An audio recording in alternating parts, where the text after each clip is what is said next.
भारत श्रीलंका की telecom company खरीदने वाला है। श्रीलंका अपनी गवर्नमेंट की टेलीकॉम कंपनी को बेचने वाला है और भारत ये दावा कर रहा है कि भारत वो कंपनी खरीद लेगा। रिलायंस जो कंपनी अपने 4G और 5G सर्विसेज को श्रीलंका के अंदर लॉन्च करने वाला है। जी हाँ दोस्तों, श्रीलंका के अंदर रिलायंस जो कंपनी अपने 4G और 5G सर्विसेज को लॉन्च करने वाले हैं। सारी जिंदगी हमें ये बताया गया कि वो हमारा दुश्मन मुल्क है और आज हम पाकिस्तान में खड़े हुए उनकी तरक्की पर, उनकी काबिलियत पर इतने कॉन्फिडेंस से बात कर रहे हैं कि हम ये कह रहे हैं कि 100% 2027 क्या उससे पहले भी इंडिया जो है इस टारगेट को अचीव कर लेगा और दुनिया की तीसरी बड़ी इकॉनमी बन जाएगी। भारत दूसरी कंट्रीज को खरीद रहा है, दूसरी कंट्रीज की प्रॉपर्टीज को, कंपनीज को खरीद रहा है। हम अपनी प्रॉपर्टीज को, अपनी कंपनीज को बेच रहे हैं, कभी प्राइवेटाइज कर रहे हैं, कभी गिरवी रखवा रहे हैं। इंडिया अकेला सोलो फ्लाइट ले गया और इंडिया ने 15-18 साल, इन 15 सालों में वो एक अपनी चीजें शिफ्ट कर ली। हम पिछले 15 सालों में, 18 सालों में स्वाय हाथ फैलाने के कुछ नहीं कर सके। काफी शर्मिंदगी की बात है हमारे लिए कि इंडिया के बड़े बड़े बिजनेस टाइकॉन्स, उनकी इंडस्ट्रीज पाकिस्तानी इकोनॉमी को टक्कर दे रही हैं बैठ के। इंडिया में इस समय India stands number 2 in the world who is having the highest number of largest number of road networks. Number 1 ने भी अमेरिकन ब्रांड्स ने उनको ये कहा, भाई आप चाइना से निकलो, जिसको वो कभी डी रिस्क कहते हैं, कभी वो डी कपल कहते हैं, लेकिन उन्होंने एक लार्जर पिक्चर खींच दी है अमेरिकन बिजनेस कम्युनिटी के लिए कि आप की जो इन्वेस्टमेंट है वो चाइना के अंदर सिक्योर नहीं है। इंडिया हमारा दोस्त है, सो लिहाजा ये फ्रेंड शोरिंग।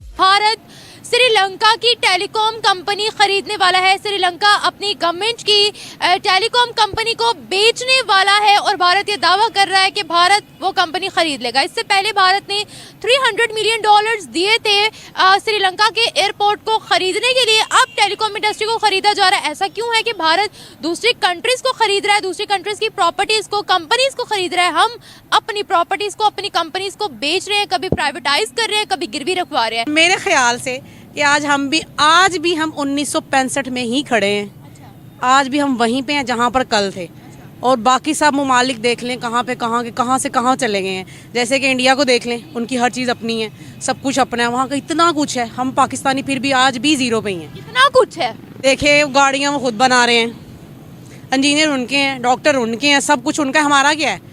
किसान उनके हैं, हमारे तो हर चीज़ वहीं से आ रही है। हमारे क्या है? यहाँ पे क्या है? कुछ नहीं है। हमारा तो घर भी अपना नहीं है। मेन चीज़ तो ये है, घर भी अपना नहीं है। और हमारे बच्चे अभी से मकरूज हैं। मेन चीज़ तो ये है ना कि अभी से हमारे बच्चों का क्या फ्यूचर है? कोई फ्यूचर नहीं है। जब हमारा कोई फ्यूचर नहीं, हम बूढ़े हो गए हैं, तो हमारे बच्चों का क्या फ्यूचर होगा? कुछ नहीं। हमारा बच्चा आज से अभी से मकरूज हो गया हुआ है। दुनिया हमें किस नजर से देख रही है? हम तो अपनी बंदरगाहें भी गिरवी रखवा रहे हैं। बिल्कुल ऐसे ही है। मैं कहती हूँ कि हमारा मुल्क दुनिया के गरीब तरीन ममालिक में से है और जो हमारे हुक्मरान हैं, मैं तो कहती हूँ उससे अच्छा है कोई नया हुक्मरान आए। ये जितने भी हैं ना, मेरे ख्याल में से इनमें से किसी को भी नहीं होना चाहिए। सब एक जैसे हैं और सब खाने वाले हैं। कोई नया आना चाहिए मेरे ख्याल से। 76 साल में कोई एक तरक्की तो की हो हमने? सोच में पड़ गई है। एक की है कि जो भी आता है सिर्फ और सिर्फ खाता है, बस। इसके अलावा हमारे मुल्क में तालीम में तरक्की, टेक्नोलॉजी में तरक्की, किसी एक सेक्टर में मुझे तो कुछ नजर ही नहीं आता। मैं क्या कह सकती? तालीम में नो, तालीम में भी नहीं, इंफ्रास्ट्रक्चर में भी नहीं। मुझे तो कुछ नजर ही नहीं आता। मुझे तो सिर्फ भूख नजर आती है। लोगों पे तरस आता है कि यार हम क्या हैं। हम जब अपने से नीचे को देखते हैं ना, तो हमें तरस आता है लोगों पे यार कि इस टाइम लोग 2 टाइम की रोटी भी नहीं खा सकते। सड़कों पे जाओ, मजदूरों को देखो, मजदूरों का क्या हाल है। दुनिया हमें किस नजर से देखती है?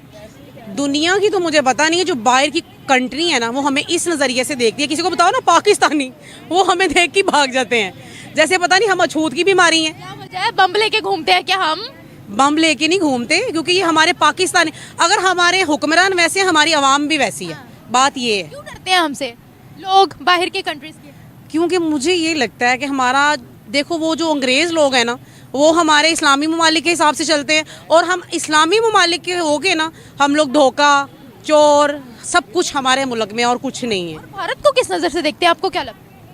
भारत के जो मेरे ख्याल से हमारे वजीर आज़म से अच्छा ना भारत के प्राइम मिनिस्टर मोदी। हाँ भारत के अंदर जो गूगल है वो सुनने में आ रहा है कि वो प्लान कर रहा है कि पिक्सल स्मार्टफोन्स बनाएगा इंडिया में नेक्स्ट क्वार्टर के अंदर। और ये देखें अमेरिका की बहुत बड़ी सर्च इंजन है, जाइंट है बल्कि आप समझें कि गूगल अगर ये प्लान कर रहा है, गूगल अगर ये चीज़ प्लान कर रहा है, सोच रहा है और उसने ये फैसला कर लिया है कि हमने सप्लाई चेन को डाइवर्सिफाई करना है और चाइना से चीज़ें निकाल के तो इंडिया में स्मार्टफोन मार्केट लेके जानी है, तो आप इसका अंदाज़ा लगा सकते हैं कि इसकी क्या कॉन्सिक्वेंसेस हो सकते हैं फॉर अ लार्जर स्केल हवाले से। दुनिया में आपको पता है कि फ्रेंड शोरिंग हो रही है, दुनिया में रीशोरिंग हो रही है, नियर शोरिंग हो रही है।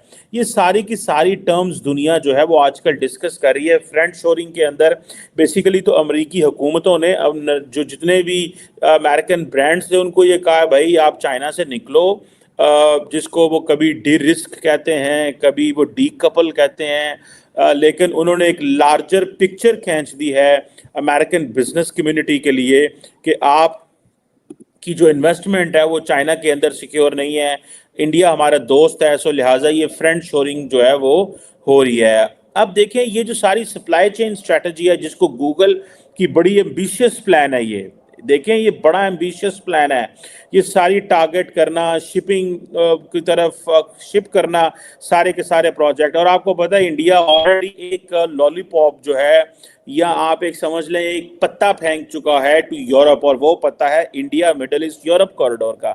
अभी हाल ही में जो ग्रीस के प्राइम मिनिस्टर आए हुए थे इंडिया, तो क्या बात हुई, उन्होंने कहा जनाब आप क्योंकि मेडिटेरेनियन सी में आपकी बड़ी पहुंच है और आप मेडिटेरेनियन सी के अंदाता हैं, एक इटली है, एक आप हैं, एक टर्की है या फिर आगे स्पेन वगैरह हैं, तो हम तो ग्रीस के साथ ताउन बढ़ाना चाहते हैं। वो इसलिए बढ़ाना चाहते हैं कि ये जितने भी अमेरिकन इन्वेस्टर हैं, अमेरिकन इंडस्ट्रियलिस्ट हैं, उनको ये पैगाम दिया जा रहा है कि आप इंडिया में इन्वेस्ट करें, हम आपकी प्रोडक्ट को मिडिल ईस्ट और यूरोप में लेके जाएंगे। आप अगर चाइना में करते थे तो चाइना ने तो अपने रूट्स बनाए हुए थे, लेकिन हम आपको रूट देते हैं। सो जिन लोगों को नहीं पता कि इंडिया ये सारा कुछ क्यों कर रहा है, ये सारा कुछ प्लान कर रहा है, वो इंडिया इसीलिए प्लान कर रहा है क्योंकि जितनी भी ये फ्रेंड शोरिंग के तहत या नियर शोरिंग के तहत ये जितनी भी इंडस्ट्री शिफ्ट होगी, और ये कहा जा रहा है कि ये जो इंडस्ट्री शिफ्ट होगी, ये इंडस्ट्री एवं नहीं शिफ्ट हो रही, इसके पीछे इंडिया ने पूरा काम किया हुआ है।